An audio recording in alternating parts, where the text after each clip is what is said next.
ഈശ്വമിശിയായിക്ക് സ്തുതിയായിരിക്കട്ടെ. തെനാക് ആണ്ടുവട്ടത്തിലെ 3-ാമത്തെ ആഴ്ചയിലെ ബുധനാഴ്ച മർക്കോസിന്റെ സുവിശേഷം 4-ാം അധ്യായം 1 മുതൽ 20 വരെയുള്ള വാക്യങ്ങളാണ്.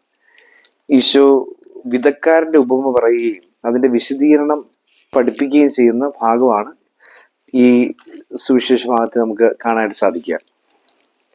ഒന്നാം വായനയായിട്ട് നമ്മൾ വായിക്കുന്നത് 2 സാമുവേലിന്റെ പുസ്തകം 7-ാം അധ്യായത്തിൽ നിന്നുള്ള ഭാഗമാണ്. നാഥാൻ പ്രവാചകൻ വഴി ദൈവം ദാവീദിനോട് ഒരാലയം പണിയാൻ ആവശ്യപ്പെടുന്ന സംഭവമാണ് നമ്മൾ വായിക്കുന്നത്.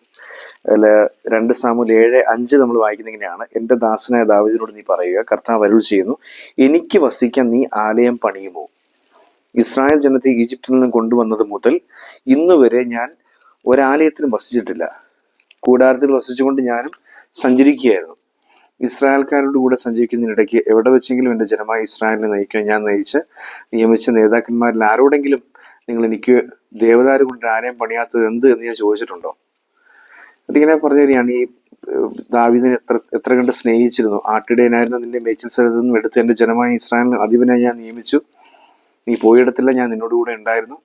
ഇങ്ങനെ അവസാനം പാവം ചെയ്തിട്ട് പോലും അവസാനം പറയുന്നത് ഇങ്ങനെയാണ്: അവരിൽ നിന്നും എൻ്റെ സ്ഥിര സ്നേഹം ഞാൻ പിൻവലിച്ചിട്ടില്ല എന്നൊക്കെ പറഞ്ഞുകൊണ്ട് ദാവീദിനോട് ദൈവത്തിനുള്ളൊരു അടുപ്പം, സ്നേഹം, ബന്ധം അവതരിപ്പിച്ചിട്ട് ആ ദാവീദിനോട് ഒരു ആലയം പണിയാനായിട്ട് ദൈവം ആവശ്യപ്പെടുക. ആ വാക്യം മനോഹരമാണ്. ഇത് ചോദിക്കുകയാണ്, എനിക്ക് വസിക്കാൻ നീ ഒരു ആലയം പണിയുമോ? ദൈവം മനുഷ്യനോട് വീട് ചോദിക്കുന്നു. ഇതാണ് നമ്മൾ വായിക്കുന്നത്. ദൈവം മനുഷ്യനോട് വീട് ചോദിക്കുന്നു. ഈ ഒരു വരി നമ്മൾ സുവിശേഷത്തിലേക്ക് എത്തി ചിന്തിക്കുകയാണെങ്കിൽ നമുക്ക് 2 കാര്യങ്ങളെ കാണാൻ സാധിക്കും. പെട്ടെന്ന് നമ്മുടെ മനസ്സിലേക്ക് കണ്ടൊന്ന്, ഈശോ ജനിക്കാറായുമ്പോൾ അല്ലെങ്കിൽ പരിശുദ്ധ മറിയം ഈശോയ്ക്ക് ജന്മം നൽകുവാനായിട്ടുള്ള സമയമെടുക്കുമ്പോൾ അവർക്ക് വസിക്കുവാനായിട്ട് വീടുകളില്ല, സത്രത്തിൽ ഇടമില്ല, അവരലയുന്നു. എന്നിട്ട് ഒരു കാലിത്തൊഴുത്തിൽ ഈശോയെ പ്രസവിക്കുന്നു. അങ്ങനെയാണ് നമ്മൾ വായിക്കുന്നത്. അപ്പം ഇത് ദൈവത്തിന് വസിക്കാൻ മനുഷ്യൻ വീട് കൊടുക്കുന്നില്ല എന്ന് പറയുന്നിടത്താണ് ക്രിസ്മസ് എന്ന് പറയുന്ന സംഭവം നടക്കുന്നത്. മനുഷ്യാവതാരത്തിന്റെ ആ ഒരു ആദ്യത്തെ അധ്യായം നമ്മൾ വായിച്ചു തുടങ്ങുന്നത് ഇതുപോലെ തന്നെ. എന്നാൽ ദൈവം മനുഷ്യനോട് ഒരു വീട് തരുമോ എന്ന് ചോദിക്കുന്ന സംഭവമാണ് മംഗളവാർത്തയും. മംഗളവാർത്തയിൽ പരിശുദ്ധ കന്യാമറിയത്തിന് മുമ്പിൽ ഗബ്രിയേൽ ദൈവദൂതൻ നിന്നിട്ട് ഈ മംഗളവാർത്തയ്ക്ക് അറിയിക്കുമ്പോൾ സത്യത്തിൽ ഈശോ മറിയത്തിന്റെ ഉദരത്തിൽ വന്ന് വസിക്കാനായി ദൈവപിതാവ് തീരുമാനമെടുക്കുന്നു. ദൈവപുത്രന് ഒരു വീട് വേണം, മറിയത്തിന്റെ ഉദരത്തിൽ ഒരു വീട് വേണം. മറിയം ഇതാ കർത്താവിന്റെ ദാസി എന്ന് പറഞ്ഞുകൊണ്ട് ആ വീട് റെഡിയാക്കി കൊടുക്കുന്നു. തൻ്റെ ഉദരം അതിനുവേണ്ടി റെഡിയാക്കി കൊടുക്കുന്നു. പക്ഷെ മനുഷ്യൻ അത് ചെയ്യുന്നില്ല. അവൻ വീടില്ല, സത്രമില്ല, ഇടമില്ല എന്നൊക്കെ പറഞ്ഞ് അവനെ അകറ്റിക്കളയുകയും ചെയ്യുന്നു. ഇതാണ് നമ്മൾ ഈ സുവിശേഷം, നമ്മുടെ ഈ ഒരു 1-ാം വായനയായിട്ട് ബന്ധപ്പെടുത്തി ചിന്തിക്കേണ്ട കാര്യം ഇതാണ്. ദൈവം മനുഷ്യന് മുമ്പിൽ വീട് ചോദിക്കുന്നു, വസിക്കാൻ ഇടം ചോദിക്കുന്നതാണ് നമ്മൾ മനസ്സിലാക്കേണ്ടത്. എന്നിട്ട് നമ്മൾ ഇനി സുവിശേഷത്തിലേക്ക് വരികയാണ്. ഈശോ പറയുന്ന കഥ, ഒരു വിതക്കാരൻ വിതയ്ക്കാൻ പോയി.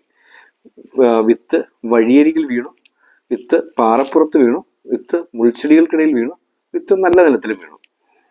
ഇതിനകത്ത് ഈ വിത്ത് വീണു എന്ന് പറയുമ്പോൾ ആ വിത്ത് ദൈവവചനമാണ്, ദൈവമാണ്. ആ ദൈവത്തിന് വസിക്കാൻ ഒരിടം വേണം. അതിന് വാസയോഗ്യമായൊരിടം, വചനമാകുന്ന ദൈവത്തിന് വാസയോഗ്യമായൊരിടം തിരയുകയാണ്. അത് വഴിയരികായാൽ ശരിയാവത്തില്ല, മുൾച്ചെടികൾക്കിടയിലാണെങ്കിൽ ശരിയാവത്തില്ല, പാറപ്പുറത്താണെങ്കിലും ശരിയാവത്തില്ല. പക്ഷേ നല്ല നിലത്തേക്ക് വീഴുകയാണ്. അപ്പം നല്ല നിലം എന്ന് പറയുന്നത് ഈശോന്റെ ഒരു എക്സ്പ്ലനേഷനൊക്കെ തരുന്നുണ്ടെങ്കിൽ പോലും നമുക്ക് സിമ്പിളായിട്ട് ചിന്തിക്കാവുന്ന ഒരു കാര്യം നമ്മുടെ വില്ലിങ്നെസ് ആണ്, നമ്മുടെ ഒരുക്കമാണ്, അല്ലെങ്കിൽ നമ്മുടെ റെഡിനെസ് എന്നൊക്കെ പറയാമല്ലോ. നമ്മൾ തയ്യാറാണ് എന്ന് ദൈവത്തിന്റെ മുമ്പിൽ പറയുന്നു. നിനക്ക് വീട് തയ്യാറാണ് എന്ന് നമ്മൾ പറയുന്ന പ്രക്രിയയാണ് വചനം സ്വീകരിക്കുന്ന അതിനെ വഴിയായി, മറ്റാരും കയറി ഇറങ്ങുന്നൊരു വഴിയായി മാറാതെ വേലി കെട്ടി സൂക്ഷിക്കുന്ന, കരുണയുടെ നനവുള്ള പാറപ്പുറമല്ലാത്ത, ദുശീലങ്ങളുടെയും തിന്മകളുടെയും മുൾപ്പടർപ്പുകൾ പടർന്നു പിടിക്കാത്ത നല്ല നിലമായ ഹൃദയം കൊണ്ട് കർത്താവിൻ്റെ മുമ്പിൽ നിന്നിട്ട് നമ്മൾ പറയുകയാണ്, നിനക്ക് വസിക്കാൻ ഇവിടെ ഒരിടമുണ്ട്. 100 മേനിയും 60 മേനിയും 30 മേനിയും 60 മേനിയും 100 മേനിയും ഫലം പുറപ്പെടുവിക്കുന്ന വചനത്തിന്റെ വാസം നമ്മളിൽ ആരംഭിക്കുന്നു. ഇങ്ങനെ ഈ 1-ാം വായനയിൽ ദൈവം ചോദിക്കുകയാണ്, എനിക്ക് വസിക്കാൻ നീ ഒരു ആലയം പണിയുമോ എന്ന ചോദ്യം, എനിക്ക് വസിക്കാൻ നീ ഒരു വീട് തരുമോ എന്ന് ചോദിക്കുന്ന ആ ചോദ്യം, അത് തന്നെയാണ് നമ്മൾ ഈ വിതക്കാരൻ്റെ ഉപമയിലും കാണുന്നത്. വിതക്കാരനായ ദൈവം വിത്താകുന്ന വചനം കൊണ്ടുവന്നിട്ട് നമ്മളോട് ചോദിക്കുകയാണ്, വചനമായി ഞാൻ നിന്നിൽ വസിക്കാൻ ആഗ്രഹിക്കുന്നു, നീ എനിക്കിതിൻ്റെ ഹൃദയത്തിൽ ഒരു നല്ല നിലമൊരുക്കി എന്നെ സ്വീകരിക്കുമോ? എൻ്റെ വചനത്തിന് വസിക്കാൻ ഒരിടം നിന്റെ ഹൃദയത്തിൽ, ഒരു നല്ല നിലം എന്ന ഇടം നീ തരുമോ? ഇതാണ് ഈശോയുടെ ചോദ്യം. അപ്പം ഇത് കൃത്യമായിട്ടും ദൈവത്തിന് മനുഷ്യനിൽ വസിക്കാനുള്ള ആഗ്രഹത്തെയാണ് നമ്മൾ കാണുന്നത്.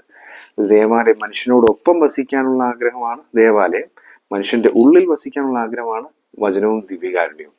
The kingdom of God is among you എന്നും ഈശോ പറയുന്നുണ്ട്, the kingdom of God is within you എന്നും ഈശോ പറയുന്നുണ്ട്. രണ്ടിടങ്ങളിലായിട്ട് നമ്മൾ മനസ്സിലാക്കുന്നതാണ്, നമുക്കിടയിൽ വസിക്കാൻ ദൈവം കടന്നു വരുന്ന ദേവാലയവും നമുക്കുള്ളിൽ വസിക്കാൻ ദൈവം കടന്നു വരുന്ന വചനവും ദിവ്യകാരുണ്യവും നമ്മൾ വളരെ കാര്യമായിട്ട് സ്വീകരിക്കുകയും വളരെ പരിഭാവനമായി പ്രയോജനപ്പെടുത്തുകയും അതുവഴി അനുഗ്രഹങ്ങൾ പ്രാപിക്കാൻ ശ്രമിക്കുകയും ചെയ്യണം.